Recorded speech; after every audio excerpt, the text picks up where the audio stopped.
one of the biggest things that I see, especially in smaller organizations, that is the biggest problem, is that they manage their financial perspectives based on their bank account balance, that I don't actually see as a proper mechanism by which to see where you are.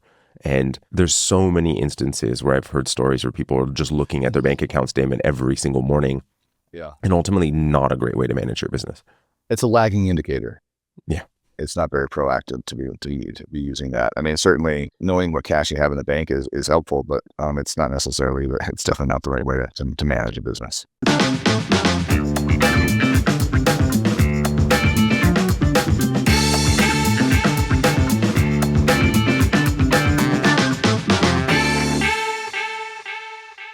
Hey everyone, today we are joined by Dan DeGolier. He is the founder of Ascent CFO Solutions and is passionate about helping entrepreneurs understand their finances and cash flows so they can obtain the capital needed for growth. Dan has worked as a CPA with a global accounting firm, full-time CFO with multiple private companies, and is now a fractional CFO. His professional experience includes partnering with companies in many industries, including technology and SaaS, manufacturing, e-commerce, professional services, financial services, and more. Welcome to the show, Dan. My pleasure, Robert. Thanks for having me on. So the topic in prep that Dan and I were discussing is projecting.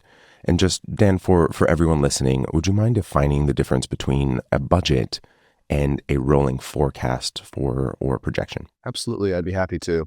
I guess the way that I look at it especially for a small or medium-sized company, is that budgets tend to be static. They're created once a year generally, unless there's a particular event that has something to be rebudgeted as a company decides to rebudget. But generally, it's kind of a stake in the sand that says, okay, here is what we expect to do for a given fiscal year. And I think they definitely have their place. But I think especially in an early stage company, a rolling forecast is also very important. It's different in that you continually update it to give you the most likely view of the world as you see it with new information each month. So as you close out each month and you have actual revenue figures and actual cost figures that you can put into that model to help you understand maybe that your fixed expenses are a little bit higher. Maybe you've been able to delay some expenses so they're a little bit lower than you forecasted for a period of time.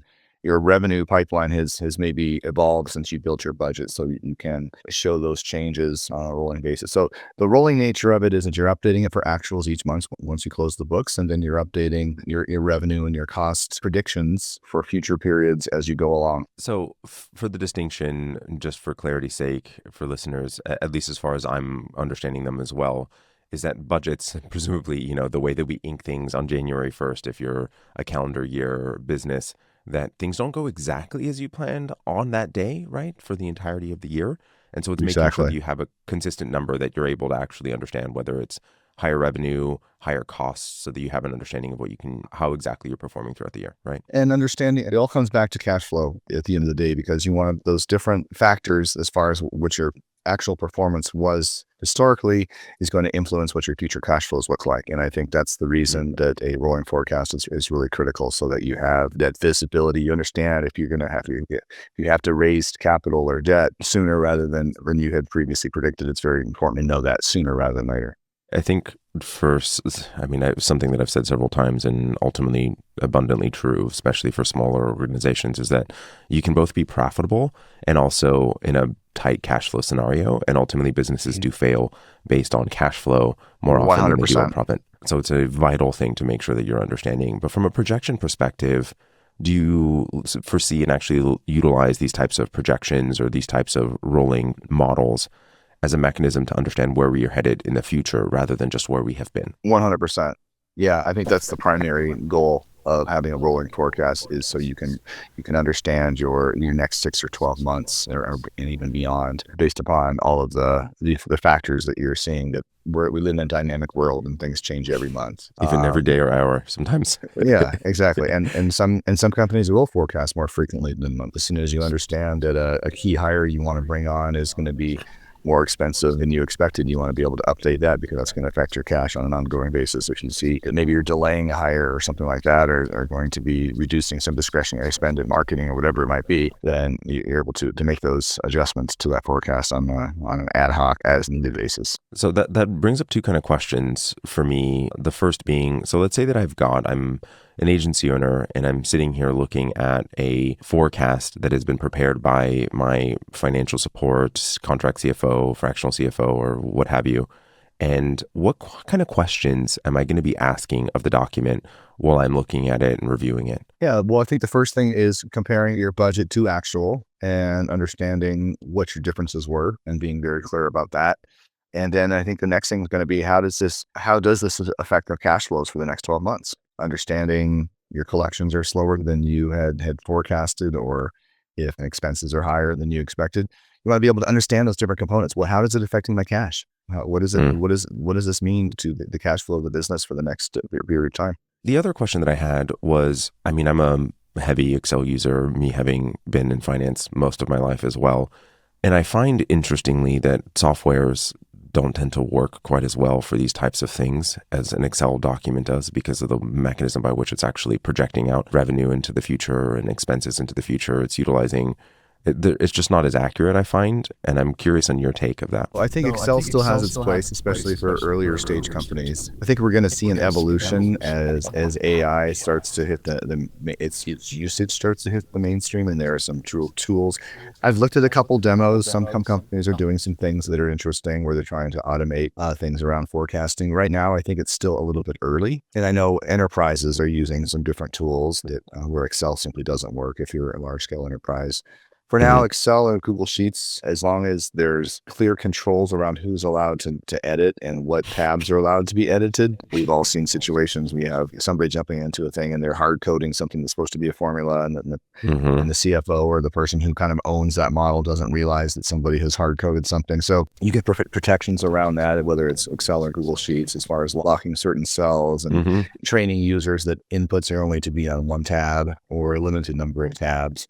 So there's some things that can be done there, but yeah, we've definitely, I think we've all seen Excel because of what makes it great also makes it problematic, right? The fact that Mhm. it's so flexible means that it can get messed up pretty easily. It's funny that you mentioned that. There was literally a conversation I had with a client yesterday about locked fields that I had created in Excel, and they asked to unlock the Excel, and I raised a pretty big red flag of, okay, well, this has its risks by doing this. So yeah, 100% agree on that. When we're talking about growing rather rapidly, right? We're having a significant amount of revenue growth. We've closed a lot of business. And we're in a place where expenses largely from a delivery perspective tend to grow in tandem. And there's a lot of factors that are then playing into account at that point from both cash flow considerations, profitability considerations, making sure that we're bringing people on at the right kind of timeline ahead of when we're going to need them so that we have the opportunity to train them and all of that. With all of these factors need to be able to be decided at a pretty high level in the organization. And so my question lead up, I guess, to the question is that how does a business owner, a CEO or CFO, truly leverage this in making decisions while they're growing rapidly? I feel like I'm kind of repeating myself a little bit, but I think at the end of the day, it still comes back to cash flow. Understanding all of the components of your cash flow cycle, right? Your billing, your collections, your credit card expenditures, and your accounts payable, your payroll. The model allows you to have a picture, a scoreboard, some very clear visibility to all the financial aspects of your business.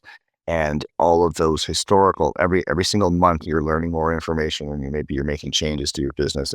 You mentioned in a case of a high growth business, you're probably hiring people, you're bringing on you're spending more money on sales and marketing and perhaps R&D or production.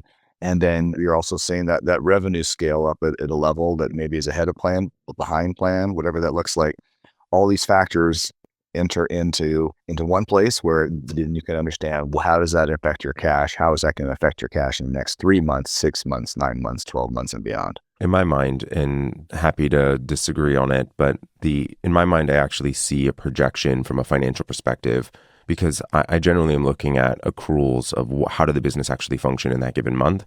And so the rolling forecast or projection from a fiscal perspective, an income statement perspective, and then cash flows, I actually have them generally separate because I see them as very different things in my mind as how are we managing cash versus how are we managing profitability. And do you have a difference of opinion there? And how do you actually see the distinction between both? Yeah, I mean, that's an excellent point. The rolling forecast that we've been talking about is definitely a three-statement model, right? So it's income statement, balance sheet, and cash flows. So you're probably doing your forecast and your budget based upon your profit and loss statement, and that's perfectly appropriate. But as you build that out, as you build that budget, even you also want that to be a cash flow. You want to have a cash flow budget that shows, what your, if you've been operating for a while, you know what your collections are, you know how quickly you pay your vendors and your employees. And so you should be able to model that out very clearly in accordance with the historical and planned timing on your cash flow statement. And then as you're forecasting, as you're updating it for actuals and updating your rolling forecast, you most definitely want to continue to have your cash flow statement in place as well. So they are separate, but they are also related. Of course. Your revenue is going to affect your ultimate cash flow. It's not going to depend. You may have extended payment. Maybe you're giving somebody 90-day terms, or maybe as let's say a SaaS company who might be billing up front for a full year, and that's going to be you're going to be deferring revenue, but you're going to have the cash up front, and you have to make sure that you're preserving that. And so there's a lot of factors going to go into it, and every business is different. You brought up an interesting thing that I have a follow-up question that I will lead into another piece of it, I suppose. For a lot of smaller organizations, they're predominantly looking at the date of invoice. And especially for those in this industry, very often you've got like a 50% bill at the beginning of a project and a 50% bill at the end of the project. So you see, and this is one of the issues that I see, at least for agencies that are sub 5-7 million in revenue, that doesn't really make sense to get to the deferral-oriented schedules, off-book schedules that you're deferring and recognizing revenue at different paces depending on how you're billing. Do you agree, generally speaking, that you want to have it to be as accrual-based and true accrual financials as best as you possibly can without creating for an operational problem and overinvestment in it? The thing that I see as my issue, I suppose, is that you have these like huge spikes and valleys in gross profitability and profitability depending on when their invoicing cycles actually happen. And it bothers me when looking at a financial statement. Yeah, no, I get it. We think all businesses should be running on an accrual basis with very few exceptions.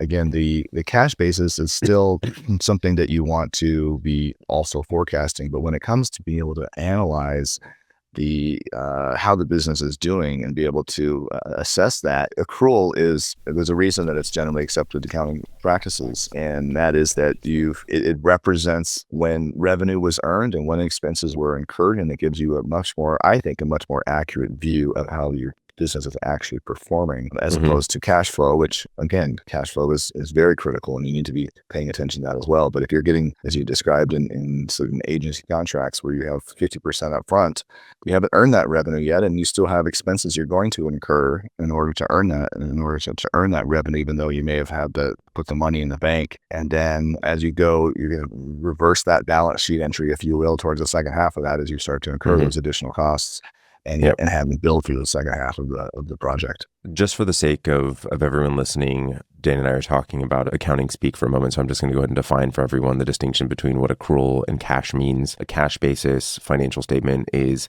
for when your invoices, the funds come in from your clients, is when you ultimately recognize revenue, and when the funds go out to vendors, employees, etc., is when you recognize the expense. And versus accrual, true bona fide accrual, is when we are actually performing the work. So let's say that we have an invoice for a client. We're still going to recognize the revenue kind of in a work in progress and see the actual revenue on our income statement, even though we may not even have billed for it yet, or we may not have received an invoice from the vendor yet, and we're still accruing the expense that we were expecting on that given project, so that the activity that happened in a given month is actually reflected on your financial statement. I hope we didn't just lose our whole audience, Robert. I think they're quite used to, I mean, as I mentioned, having been in finance most of my life, the listeners, I think, are quite used to the financial speak that happens on this podcast. As far as you see it, what are the kind of common mistakes and pitfalls that CEOs, CFOs run into while they're scaling and also even leveraging the financial information that they have in front of them to leverage it to make decisions. I think having an inaccurate forecast, I'll stay on the forecast theme, but having the forecasts that are not accurate and getting surprised and realizing that there was revenue, a cash receipt that you expected was going to come in this month, and all of a sudden you're sweating a payroll. That's the worst feeling I know for entrepreneurs, is when you feel like I got to pay my employees in 3 days, but I didn't get the payment I expected to have. So having a contingency plan, I think the mistake is not as having something inaccurate and not having a plan B. Having access to a line of credit, if that's what it is, or having personal savings in some cases in a smaller organization, having some way that you're able to have a backstop and be able to sleep well at night. I generally will agree. One of the things that I see happen very frequently when it comes to cash flow management and cash flow projections is that often people will plan for cash receipts to happen on the date that the invoice is due. And I'm sorry to break it to everyone, but that is very uncommon to actually get the payment on the day that it's due. The way that I tend to look at it is I will look at what are the average days to pay by client, and then I'll still add 15 days because I like to be very conservative. I'd rather see a conservative view and be planning on a conservative view than an optimistic view. And as entrepreneurs, generally, we tend to be more optimistic and see opportunity in things. Exactly. But we also, from a financial perspective, I want to be conservative. You need to be pragmatic in that case, right? Let's be realistic. Look at your actual history of when clients pay, and the larger client is who's going to have the larger receivable might be the slowest one to pay. You may want to have build in some extra time in there for that collection, so you're not caught off guard. As a general kind of just rule of thumb, I would say a couple of things that I would want to, and obviously this is in an ideal world, I'd want each of you to have listening right now to have a reasonable amount of cash reserves available. If you don't have access to credit lines, et cetera, as Dan was mentioning, to have a reasonable amount of reserves that allows for you to be able to manage these influxes of cash or delays in payments. But also, one of the biggest things that I see, especially in smaller organizations, that is the biggest problem, is that they manage their financial perspectives based on their bank account balance, that I don't actually see as a proper mechanism by which to see where you are. And there's so many instances where I've heard stories where people are just looking at their bank account statement every single morning. Yeah. And ultimately not a great way to manage your business. It's a lagging indicator. Yeah.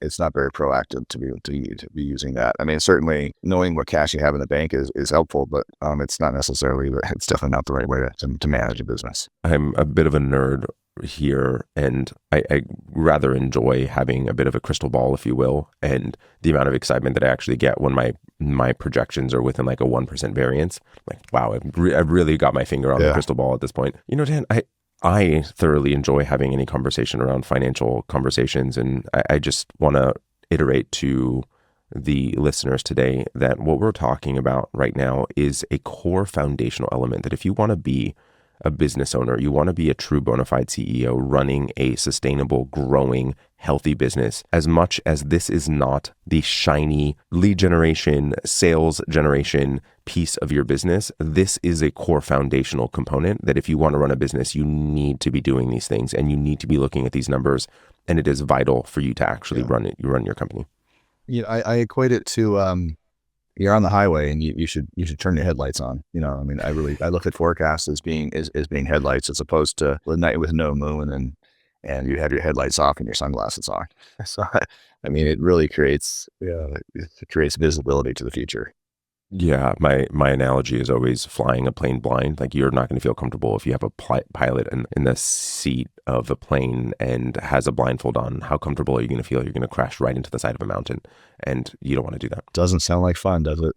No, that's not what I'm planning for my weekend at the very least. Dan, if listeners are wanting to get in touch with you, how can they find you? The best, two ways. One is check out our website. It's ascentcfo.com. That's ASCENT CFO.com. And we're really active on LinkedIn. LinkedIn tends to be the place where we put out our content and share things. So we're just Ascent CFO. If you want to Google that or search that on LinkedIn, you'll find us very easily. And we do also have a newsletter you can sign up for on our website. If you just go to our website, there's a page on there where you can easily get our. And we don't send out a lot of newsletters or updates. I think we do like 2 a quarter, and that's the reason, because we want to be able to create something really interesting and not just content for content's sake. Not written by AI, at least not yet. until it's able to do things in an accurate format. We'll make sure to include the links in the show notes, everyone, so that you can go ahead and click on everything and get in touch with Dan. Thank you so much for joining me today, Jen. Yeah, my pleasure, Robert. Really great to get to know you. Hey everyone, thank you so much for listening in today. With all of the shifts in the industry, it is easy to feel overwhelmed or unsure of your next move. So I'm not here to try to sell you anything. I just want to give back and guide you through the uncertainty. Whether you're navigating new trends or just need some clarity, we're here to listen and offer advice. Head to creativeagencysuccess.com/chat to book a free 15-minute chat with an agency mentor who can provide you with a fresh perspective. Let's figure out the best steps for your agency's growth together.